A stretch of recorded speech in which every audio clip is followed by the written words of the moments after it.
Hello everyone, Benderdin here with another Hero Siege video. Today I'm doing a endgame gearing guide for Season 7 for the Lightning Pally. I want to cover with you guys basically where you go from the leveling guide to endgame. And I want to show you guys exactly how I'm getting these kind of numbers, 11, almost 12 billion single target. There's a fair amount to cover in this video, a lot of pieces of gear, and I also want to go into a little bit more information on some of the abilities and reasons that we go for certain skills, certain stats, and just the way that the build overall functions. So let's dive into this and get to do that information. So I want to start this video off with a deeper explanation of the Lightning Fury ability to kind of give a better understanding of why we go for the gear that we do and some of the choices that we make, not just in gearing, but in things like gems. So the big element to Lightning Fury is that it is a true hybrid ability. We actually gain benefits both from physical damage increases and lightning/magical damage increases. The problem is that it is completely split on whether or not you are physically hitting the target or not. That's why we focus on the lightning, lightning and magical side of it. So any flat lightning skill damage, lightning percent damage, magic percent damage, only applies to the lightning damage that is dealt on the ability. Any other physical attributes, things like, flat physical damage, flat additive damage, is applied to the melee swing. Crushing blow, crit, etc. only applies to the physical side when you actually hit with the melee swing. This is part of the reason that we don't go for crit in this build as well. This also explains part of why the stat stacking that we do is based around int, not around strength. Int is of course, a bonus for the ability. We get direct damages to int, but int also increases magical damage, which is a direct influence over lightning skill damage. This also, as I said, affects the gems that we choose, and why I personally recommend to people to go with stat stacking over some of the magic skill damage. And part of the reason for that is not only because, we want the bonus to stats, but in the subtree, by picking Retribution, the 15% conversion, by stat stacking into int, it's actually an increase, or I'm sorry, not just stat stacking the int, but stat stacking our gems, we're actually double dipping on that stat. Now, that may or may not be, it's very close on whether or not it's overall better damage, but we're also getting other benefits, things like armor and energy and vitality. So while we may lose out on maybe 1% damage, the survivability aspect is well worth it. And when we're looking at doing, at the top end, 10 to 12 billion single target damage, there's really no reason for us to not, at that point, get our survivability on par and make sure that, you can't do damage when you're dead. So that's part of a deeper explanation of the ability, why we go for some of the abilities, skills, augment, gems, etc. that we go for, and why everything kind of is the way that it is. So let's go ahead and jump into the gear that I recommend, and we're going to do a progressionary growth of all the pieces of gear. All of the gear that we are going for is farmable, it's target farmable, and I really am not going to be covering any of the angelics because you really can't target farm angelics. I want to keep this to a guide of stuff that you can target attain, okay? I want this to be something that anyone new player who's on their third day or a veteran player who's been playing since Season 1 can easily follow and find the items in a reasonable manner. So we're going to start with the gear that we started or ended the leveling guide. If you haven't gone and seen that, please make sure you go check that out. Much deeper explanation on, talent, skills, abilities, subtrees, all of that. Go check that out if you haven't already. So this is the exact gear that we went through and cleared Hell 5 Meth. Okay? No heroics, no rune words that require heroics. These are all attainable while leveling. Okay, now let's have a look at some of the target heroics that we're going to be going for. We're going to go piece by piece here. So, first off is Armory. This one's really easy. There is no progression. You go from the Mjolnir to the Murray. That's it. There is no better weapon for us. It's a one and done.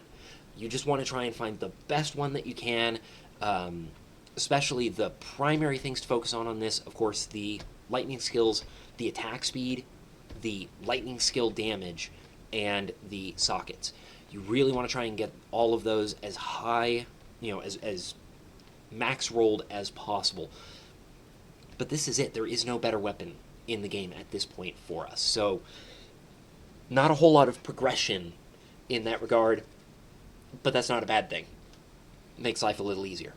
So from the shield, there is... I wanted to put this one in as an honorable mention. So Ancient Aegis as a heroic is actually a very reasonable shield, especially if you can find one early or find one for cheap. It's got a bunch of really good stuff for it. So it has a damage ability when you block, so extra damage is always good. Plus to skills, the faster cast rate passive that is on it helps us with ball lightning for our mobility. The vitality and energy are good, sustain both in our health pool and in our mana, because mana is always a constant problem for us. The magic skill damage that's there, and all resistances, and up to 2 sockets.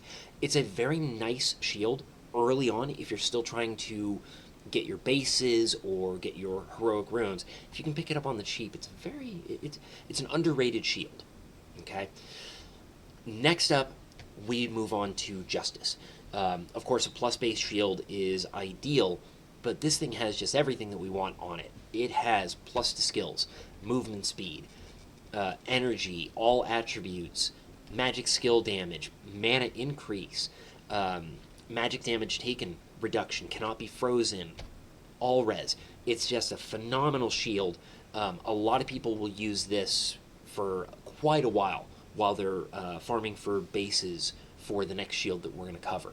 It's a great shield. Really can't say enough good about it. It's a solid piece that you can easily have this equipped in Inferno and still be doing Inferno. Now what you're going to end at here, and I know you guys are probably seeing, oh, there's a St. Tommy's there. We're not going to cover that. Target farm only kind of stuff here. Crematorium is Pledge. This is really kind of where you're going to end up at. There are angelic options for later, but Crematorium's Pledge is just a solid option for us. Again, plus base shield is ideal. Rolls all skills. The extra burning damage to monsters is what really makes this shield a solid choice for us. This applies to all damage dealt, and that's why it's so good. So it affects both the lightning damage we do, the physical damage, everything. It's a flat percentage modifier on top. So this is a really, really strong shield. And again, make sure you are using Molten Paw in your offhand, or in your weapon swap, for that fire enchant to deal burning damage on swing. The life and mana percent increase. It has some all resistances. This is a massive damage increase shield. Especially once you've got some of your other pieces of gear, your charms. Once your resistances are on point, this is where you are going to get a huge bump in your damage. So until your resistances are on point, overall, I would say it's probably better to run the Justice, then move into Crematorium's Pledge when your resists are strong enough to accommodate that change out. Because that is a big drop, especially if you get a good roll on the resistances from Justice. Next up, we move from the Heaven's Might to Thunder Guardian's Pledge. Now, I've had some people ask, oh, what about Gem King's Garb? I don't recommend Gem King's Garb. Usually, Thunder Guardian's Plate is cheaper, or if not the same price, and it's just overall a better piece. Especially if you can get decent rolls on it. The chance when striking Symphony of Thunder can actually roll, I believe it's up to 105% lightning damage increase buff. That's massive. That buff right there is more percent lightning damage than the Gem King's Garb has. massive increase. Plus, we have the all skills, we have the all attributes, we have the lightning skill damage that's on it, the magic skill damage, or I'm sorry, that comes from the gems on there. The minus to enemy res. It's just overall better than the Gem Kings, and it's really the target farm right when we start getting into Hell and farming our heroics that we want to go for. The next step after that is going to be Gabriel's Broken Wings. This, unfortunately, only comes from Inferno Gabriel, but this is just a massive improvement across the board. It actually comes with up to 75% magic skill damage, all damage taken reduction, with up to 50% attack speed. It can roll up to 6 to all attributes. The other really nice thing is the removing collision on jump and the conversion of attack speed into cast speed. This item here allows you to utilize Ball Lightning as a primary mobility option, and it actually improves it quite significantly.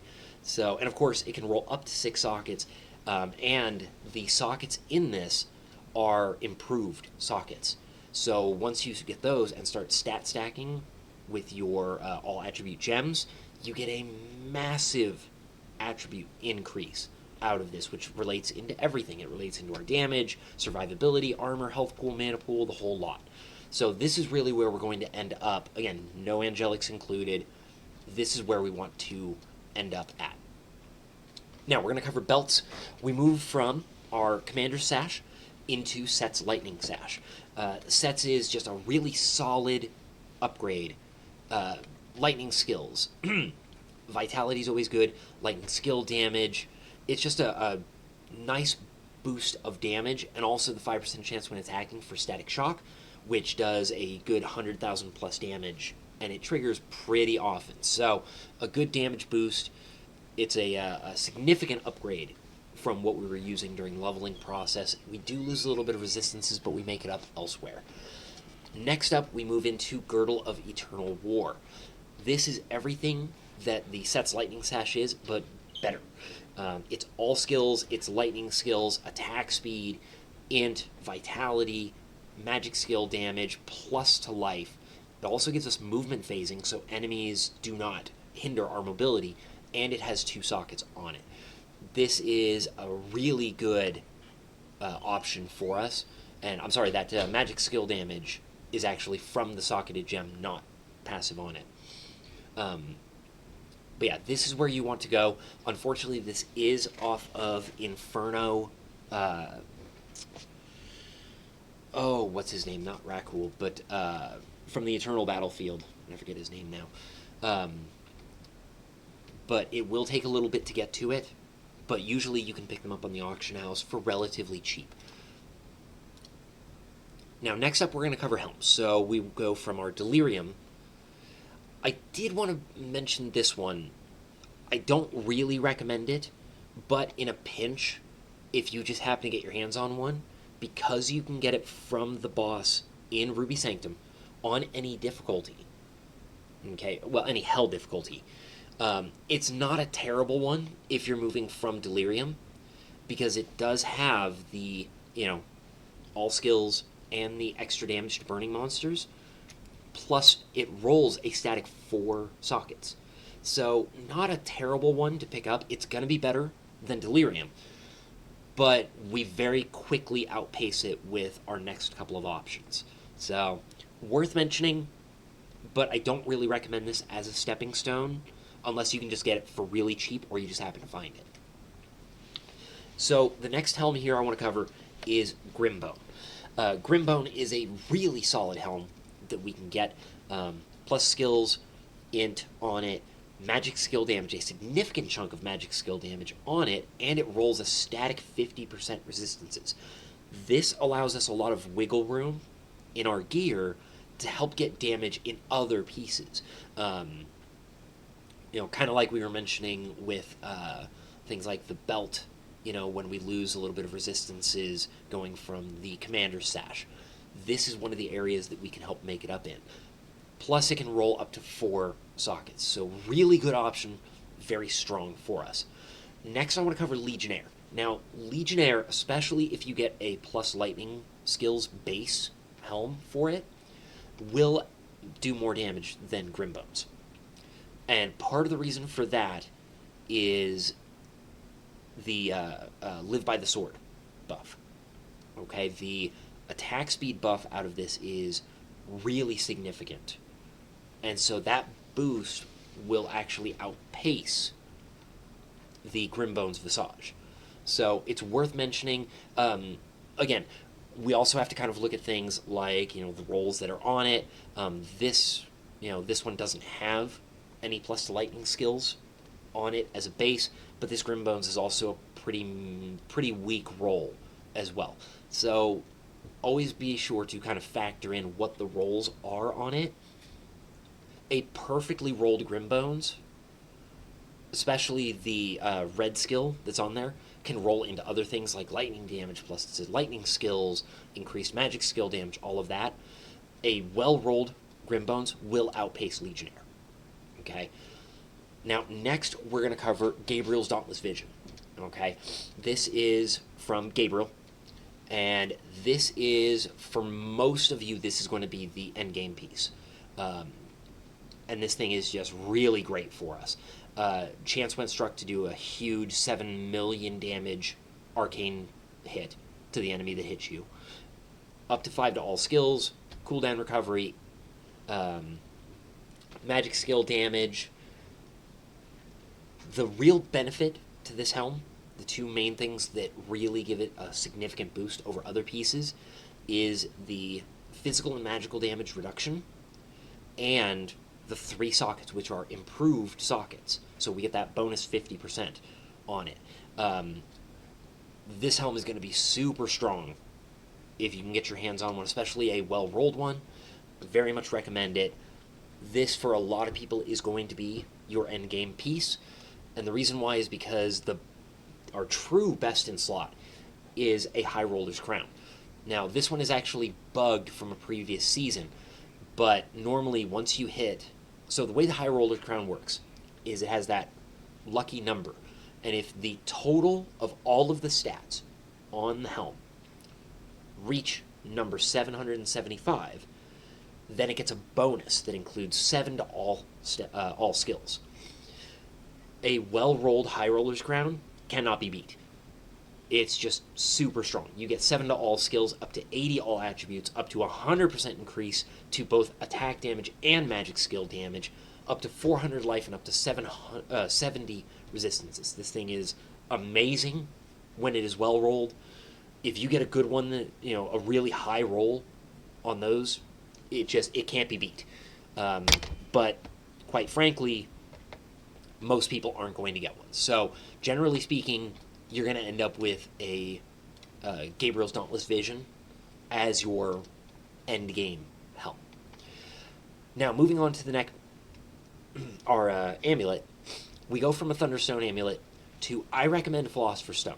This is a really solid upgrade piece, up to 5 all stats, 5 all skills, up to 40 to all attributes, and up to 35 to all resistances. This gives us everything that we want. Very simply put, it's just a solid piece. Easy upgrade. Next, we're going to see these two, depending on which one you manage to get your hands on first. So, in order of strength, we have Toths, which can roll up to 3 attributes, or 3 all skills. The ailment damage increase really doesn't do a whole lot for us, but the conversion, 4% of intelligence is converted into magic skill damage, is really, really strong. And as you can see, it does come with a socket that is a improved socket and up to 75 int. Now, this compared to the next option, Eagle Claw. If you find a really well-rolled one of Toths compared to a mediocre rolled Eagle Claw, Toths is going to do better than Eagle Claw. But a well-rolled Eagle Claw will beat out Toths. Okay? And that's why it's here as our final option. Eagle Claw is really hard to get away from. Well-rolled. And there's 2 reasons behind it. One, the attack speed is just enormous on this thing. So, well rolled, we end up with up to, what is it, 40, 65, 70, 77.5% attack speed out of this. This thing is just incredible for that. Okay? It's really hard to get away from that. The other reason this thing is good is it gives us a little bit of quality of life with the mobility from Live by the Sword. So I very much recommend it. The lifesteal is also beneficial. It can help us a little bit, even though lifesteal only triggers when we deal melee damage. It's still nice to have on hand. But like I said, a well-rolled Eagle Claw outpaces Toths, but it's just going to depend on what you get. You know, if it's a low roll on Live by the Sword and a low roll to the Enraged Mania, and like it doesn't have a socket, Toths is going to win. It's going to win out. Transversely, you know, if you only have a 1% of your int is converted, most Eagle Claws are going to beat it. So Eagle Claw is definitely the recommendation that I give for the final build on this. Now, on to boots. So, while leveling, I recommended Hermes. And we're going to jump here into Ether Walk. Now, Ether Walk is fairly easy to get because the only heroic rune that it takes is Sir. I recommend trying to get a lightning skill base on it if you can. It does roll a random skill element, so you have to be careful of that because you can roll these and you end up with fire skills or, you know, whatever. So they can be a little bit of a gamble. Excuse me. A little bit of a gamble in that regard. But some of the other bonuses on this are really nice. Minus to enemy res, magic skill damage, bonus to life and mana increase. So really nice option, especially early on as you're kind of trying to piece stuff together. Upgrading from that, we move on to Crush Fleet.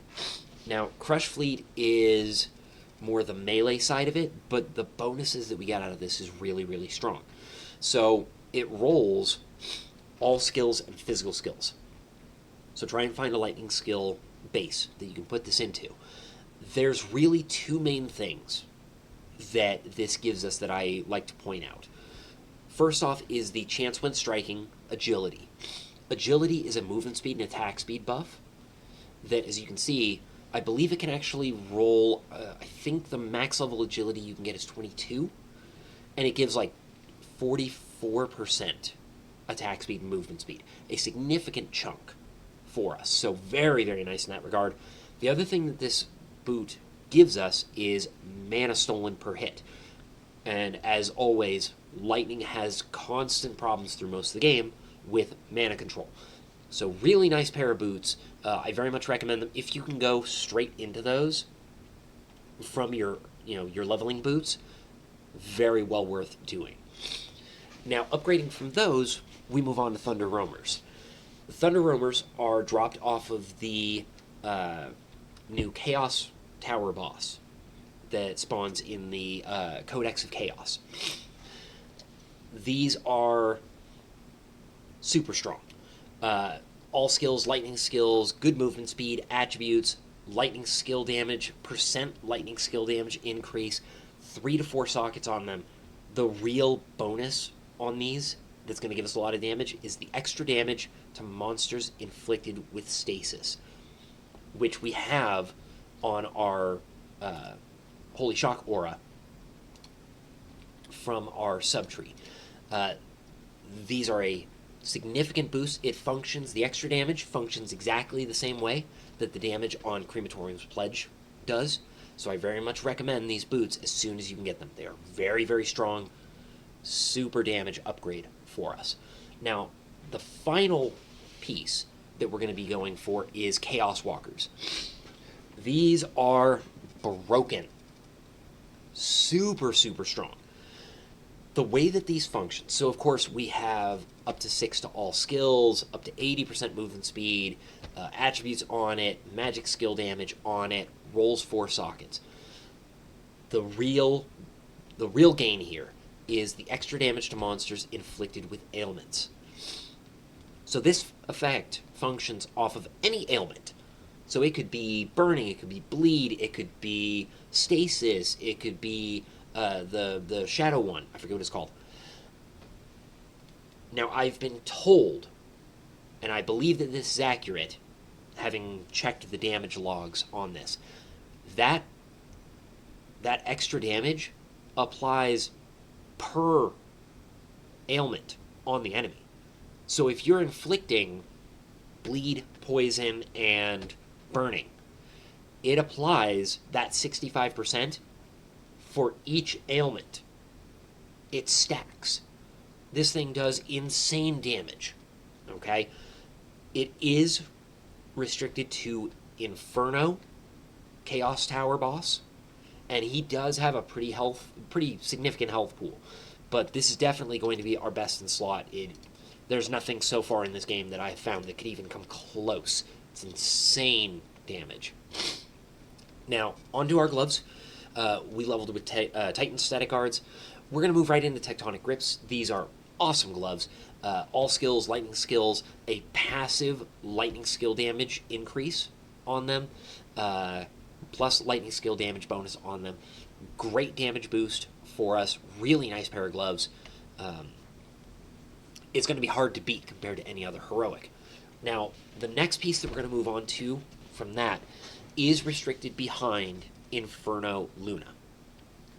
But these are a significant boost in our damage. And the main reason why is exactly why you would think, extra damage to bleeding monsters. So we have a fair number of pieces that are giving us extra damage, and they all stack as a percentage on top. So Rimskin Assassins, the physical skills does apply to Lightning Fury because it is a physical ability. Rimskin Assassin increases you have a chance to knock up the enemy and deal a significant chunk of attack damage when you're in melee. Attack speed is really nice. The bonus to attributes is also beneficial to us, but it's that extra bleed that we really want. This is a significant chunk of damage as well. Now, for rings, there's a couple different options here. Your options of Tectonic Fury and Satanic Eye for survivability or damage are really solid, and a lot of people will keep the Tectonic Frequency for quite a while because of the minus to enemy resistances, which is very important. You want to try and hit 100% on that as fast as you can. Okay? If you're not hitting 100% minus to enemy lightning res, you're missing out on damage. But once you start getting to the point where you're able to get a few of the heroic versions of stuff, there's 4 of them that I am going to point out that you should try and go for. So, Azazel's Despair with the Carp King's Soul Gem in it turns into this. Now, Azazel's Despair is a ring with a socket that comes with 1 to 3 to all skills. When you socket in the Soul Gem, which drops off of the Carp King boss, the boss of Act 5, very, very low drop chance though. You socket that Soul Gem in and it turns into this. Really nice piece, 15 int, minus 25% to enemy lightning res, 40% lightning skill damage. Really solid ring, good damage on that. I like to bring out Rakul's Ritual Band because it mirrors your other ring. So once you get a good ring, you throw in a Rakul's Ritual Band and just duplicate it without having to farm another one. Storm Loop rolled properly is actually better overall damage than Azazel's Despair. It actually can roll the exact same lightning damage, the exact same enemy lightning resistance, but you end up with, instead of 3 to all skills, the 5 to lightning skills. And it just barely edges out the Azazels. Just barely. Either one that you get is a solid, again, if you roll exactly the right stats, the Storm Loop, like a perfect one, Storm Loop is better.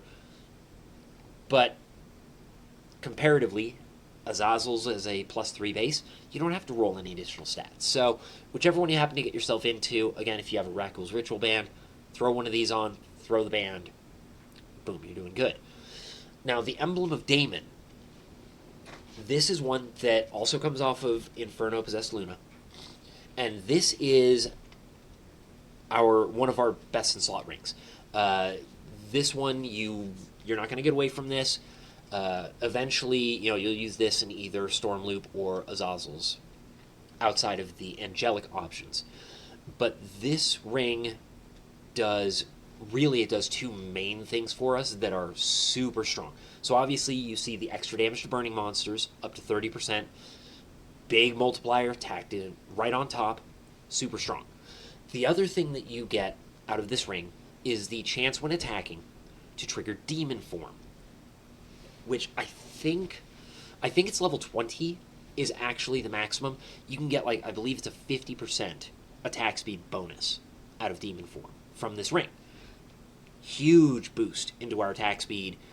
You also get plus to all skills and mana steal. It's a really, really strong ring, and it's hard to get away from.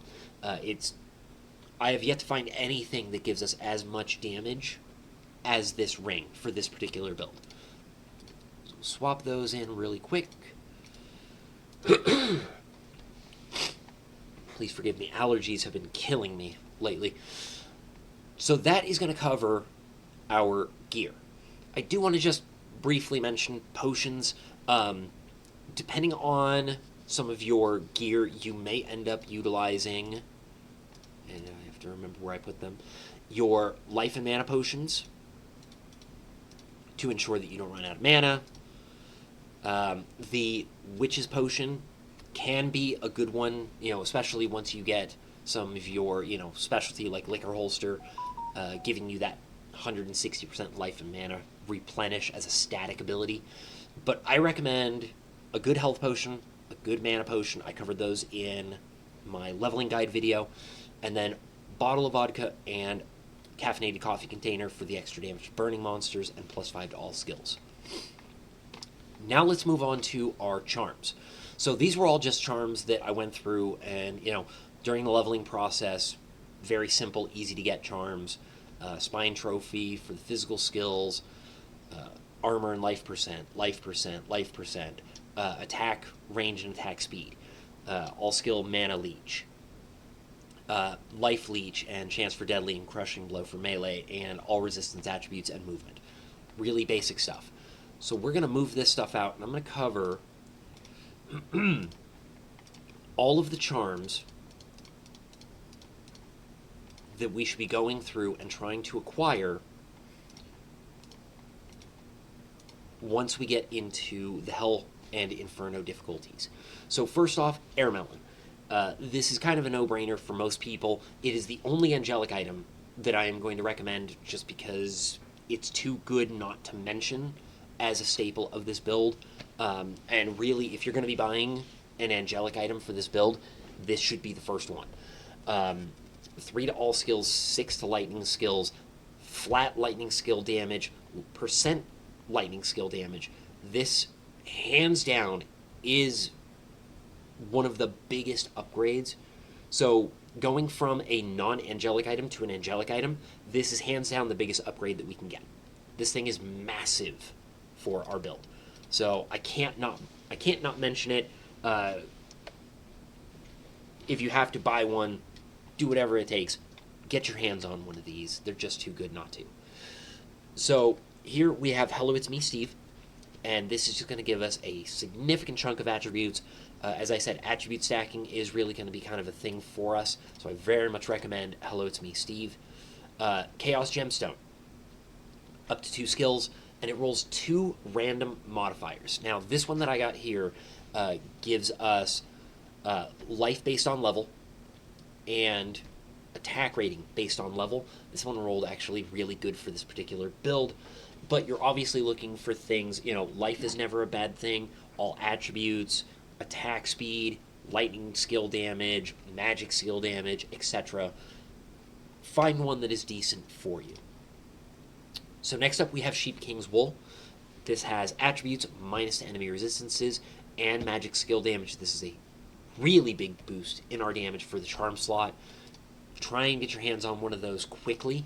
Unfortunately, because it is from the Sheep King set, they modified that to Inferno only here in Season 7, so it will be a little harder to get, but try and get your hands on one of those very quickly. Wind Token. As I said before, getting the minus enemy lightning resist capped out to 100% is super important for this build, so you really want to try and get your hands on one of those as quickly as you can. Storm in a Vial. This, we are basically utilizing this for the minus to enemy lightning resistance and the lightning skill damage. For the 3 spots that we pick this up, the 3 charm slots, this is a significant chunk of damage, and it can ease a little bit of pressure getting our minus to enemy resistances. So I very much recommend it.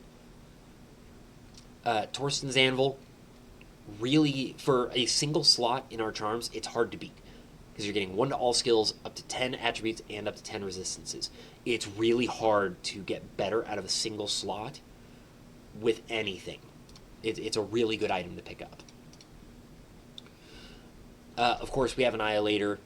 Again, there's really no target farm on a lot of these charms, but I have to mention it. It's kind of a no-brainer. It's no doubt that you're going to have it in the build. Torch Shadows. 3 skill, up to 30 attributes, up to 20 all resistances. Farmed from Inferno Reaper. Eye of Rakul. This is a survivability option. I very much recommend picking this up. The combat orders will give you a buff that gives you percentage life and mana for a pretty good amount of time. It's a 4-minute buff. Plus it has vitality and armor on it, so I very much recommend it. That's from King Rakul, the boss of Chaos Tower. And then Fulgurite, another one that doesn't have a specific target farm, but it's a really good one. A lot of the charms actually don't have target farms, but these are what I recommend. I know we have an extra slot.